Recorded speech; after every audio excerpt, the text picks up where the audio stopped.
Hello, Miss. Good evening. My name is Adriel. So today I will um present my PPT about pragmatic. I will explain about speech act. I have a title in my PPT is speech act force behind words. So I will explain about speech act. Before I start, your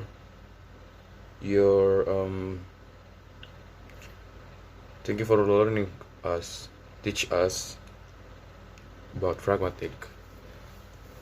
So I will start it. For the first one is abstract. Speech act is a part of pragmatic where there there are certain aims beyond the words of praise when a speaker says something. Speech acts are acts that refer to the action performed by produce utterance. People can perform an action by saying something. Through speech act, the speakers can convey physical action merely through words and praise. The conveyed utterance are paramount to the action performed. In regard to the English as a foreign language, there are things to consider it. It is easy for the speakers or listeners to determine the intent meaning of utterance if they are spoken in the mother tongue. Factors such as idiomatic expression and cultural norms are not function as barriers to determine the intended meaning. So I will explain about definition of speech acts. So communication has always been a necessity in human life. Through communication, the trait of to talk among people, which directly contribute to development of the quality of life itself, can be performed. So the ability to perceive utterance is in communication can determine the action followed. Communication can convey through verbal and non-verbal communication. According to Buck 2002, states that there are two types of communications. Yeah, verbal and non-verbal communication. The first one is verbal communication. It's the way of communicating message by using as elements non-verbal as elements. And the second two is non-verbal communication is the way of communicating message by using gesture, body movements, eye, facial expression, or general appearance as the elements. And then pragmatics is a study which believe is that is communicate is more than what is said. So the utterance that the speakers produce in communication contain deeper sense than the actual meaning of the words or phrase themselves. According to Yule in 1996, chapter 3, state that pragmatic has consequently more to do with the analysis of what people mean by their utterance than what the words or phrase is in those utterance might mean by themselves. And pragmatics also strongly relate with context or situation. When something is being said, thus it is very important for the speaker to focus on the context. According to Leach 983, chapter 6 also states that pragmatics is the study of meaning which is related to the speech situation. In accordance to Leach statement, Yule in 1996 argues that pragmatics should also consider aspects of context such as who people are talking to, when, where, and under what circumstance that will determine the way they say and they what to say. So I will give you four areas which pragmatic is concerned. The first one is pragmatic, is the study of speaker meaning. Number two is the study of contextual meaning. Number three, pragmatic is the study of how to get more communicate than it is said. Number four, the last one is pragmatic is the study of the expression of relative distance. And in the broad sense, through pragmatic, we must be able to grasp the message of the utterance by being aware that the words or phrase contain deeper meaning than literal meaning of what is spoken. So I explained about that. Same like Richards and Smith in 2002 argue that pragmatic is the study of the use of language in communication related to sentence and the context and situation in which they are used. So I will give you some factor in pragmatics. In the scope of pragmatics, there are some factors that should be considered.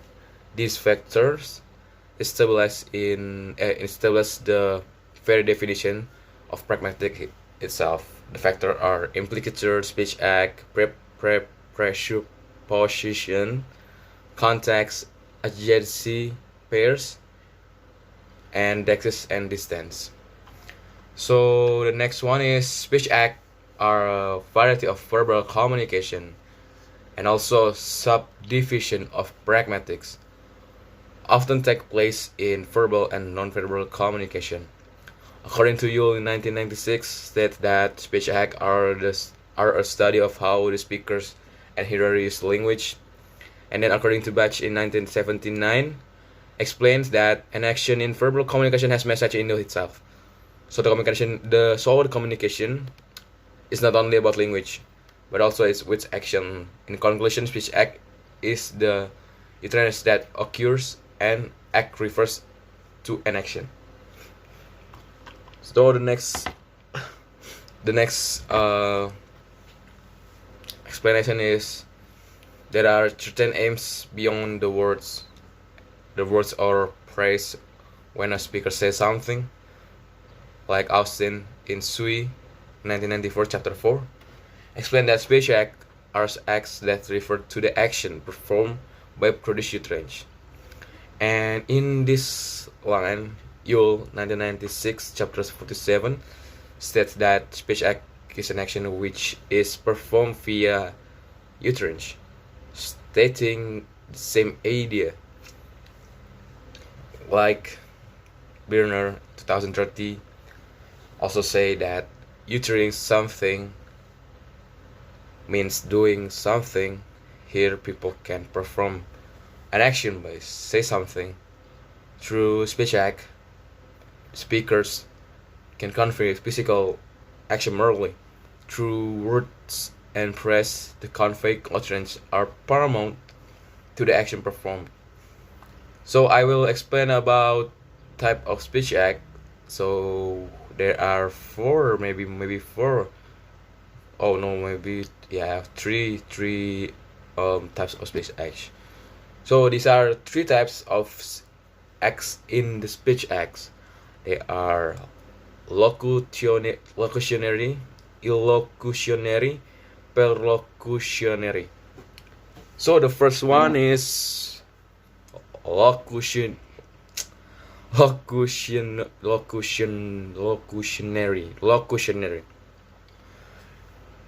I'm sorry.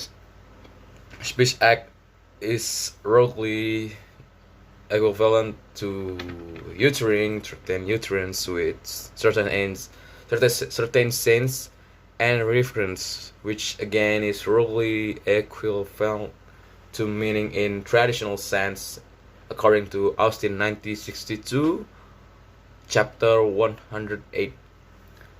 So, in line with this Cutting 2002 chapter 16 states that locutionary is what it said. Also proposed by Yule in 1996, who states that locutionary act is the act of producing meaningful outrage. So I will give an example. So the example of the locutionary speech act can be seen in the following sentence. So I will give in the first one is it's so dark in this room. Number two is the box is heavy. So the above two sentences represent the actual condition. So the first sentence refers to the lighting of the room, and the second sentence refers to the weight of the box. Okay, and the next one is illocutionary. Maybe I forgot it. How to spoke that. So okay, the illocutionary act is performed via the communicative force of an utterance, such as promising, pausing, and offering, according to Yule 1996 chapter 48. This act is also called the act of doing something. In saying something, the most significant levels of action in speech act is the illocutionary act, because the force which has been discerned by the speakers determines this act. So I will give in the example of illocutionary act. So the illocutionary act can be the real description of interaction condition. So for example, the first one, it same like locutionary, locutionary. So the first one is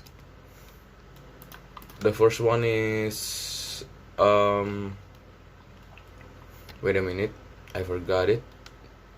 The one is okay. The number one is it's so dark in this room. The number two, the box is heavy. So based on the example above, the first example shows a request to switch the light, and on the second sentence shows a request to lift up the box. And the last one is perlocutionary.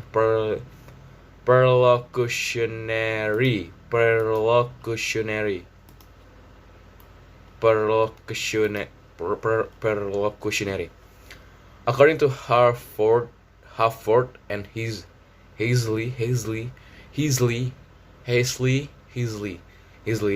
1983, chapter 215 states that perlocutionary act is the act that is carried out by a speaker when making an utterance. The utterance causes certain effects on the hearer and others.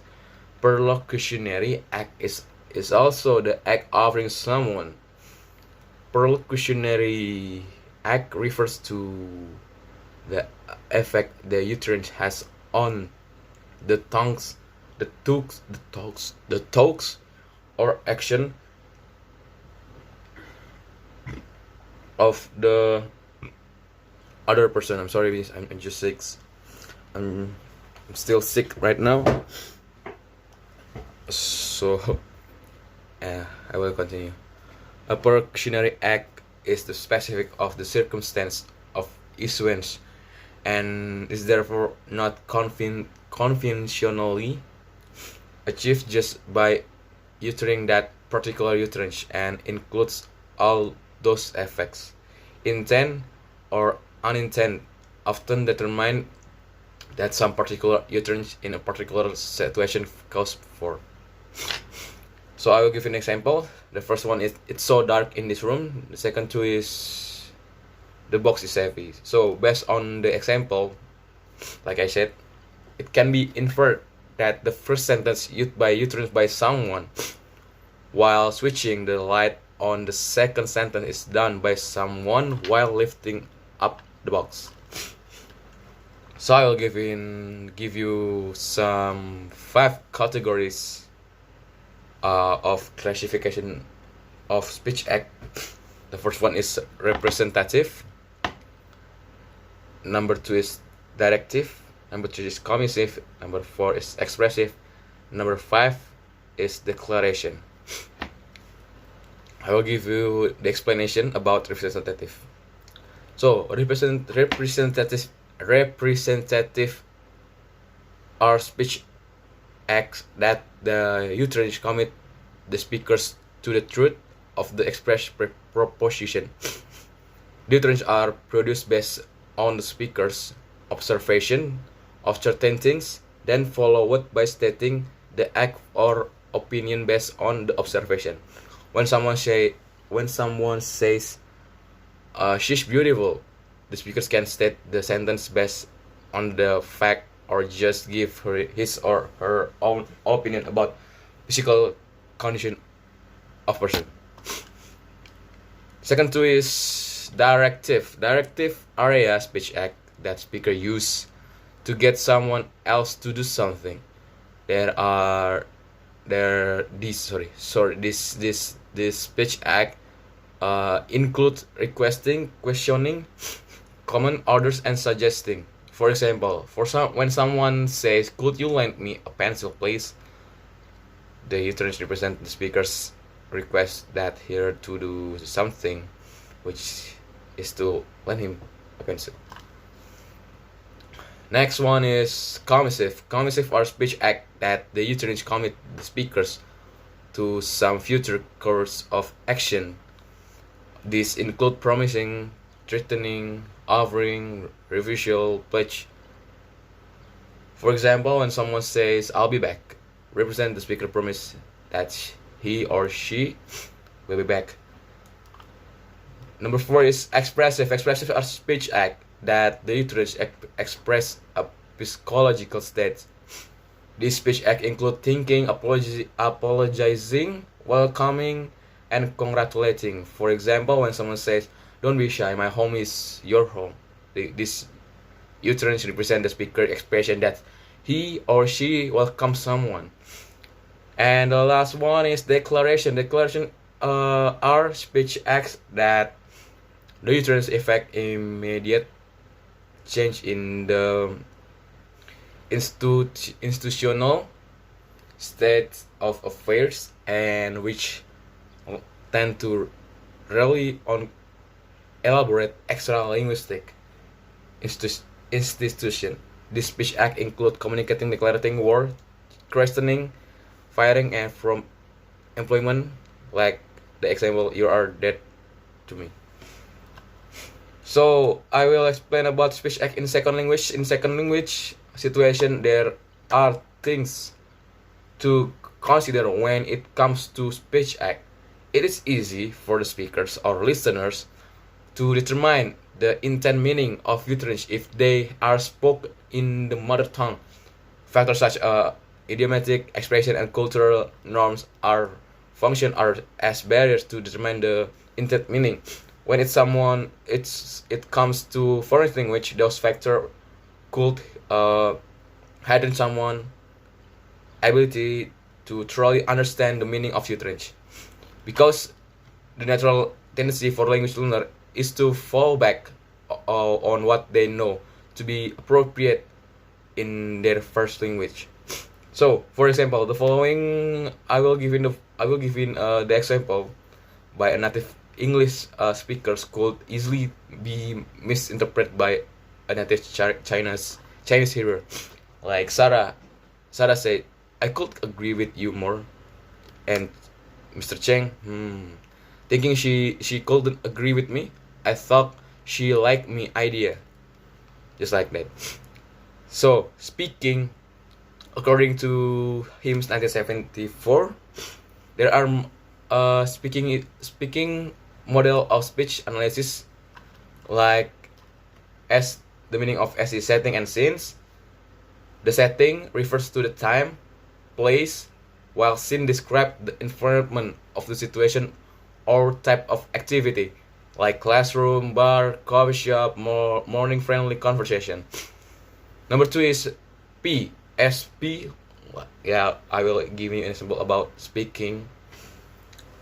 The P is a participant. This refers to who is involved in the speech, including the speakers and the audience, interviewer, caller, performer. E. Ends. The purpose and goals of the speech act, along with any outcomes, function, or effect of the speech act. A. Act and sequence. The order of events that took place during the speech, including form and content. Key. Overall key, tune, mood, or manner of the speech. I. The instrumentalities, the form and style of the speech being given, channel, non-verbal, verbal, face-to-face, cell phone, SMS, code, emoticons, dialect, or language variety. N. Norms defines what is socially acceptable at the event, the rules that govern interaction, interpretation. G is genre, the type of speech that is being given, greeting, jokes, poem, lecture. Based on the theory of speaking, it is possible to determine the intended meaning of utterance by analyzing the factor mentioned. The perception of meaning of utterance can be different based on context, the time, place, purpose, participant, tone, media, rules, and type of speech determine the intent meaning utterance. So the speech act in ELT. Yeah, I think ELT in ALT, yes, okay. In teaching the speech act in the classroom, the teacher or instruction should consider several things since English for Indonesian student is the foreign language. The barrier mentioned previously can be found in the classroom settings. So I will give you there are three different of goals can be achieved in the teaching speech act in the classroom depending on the amount of time available and the depth of understanding that teachers would like their student to develop. This goal proposed by Fujimori 2004 are conscious rising, knowledge building, and productive development. So I think that's all, Miss. Thank you for your thank you for teach me us about pragmatic. That's meaningful for me. Thank you. So good afternoon.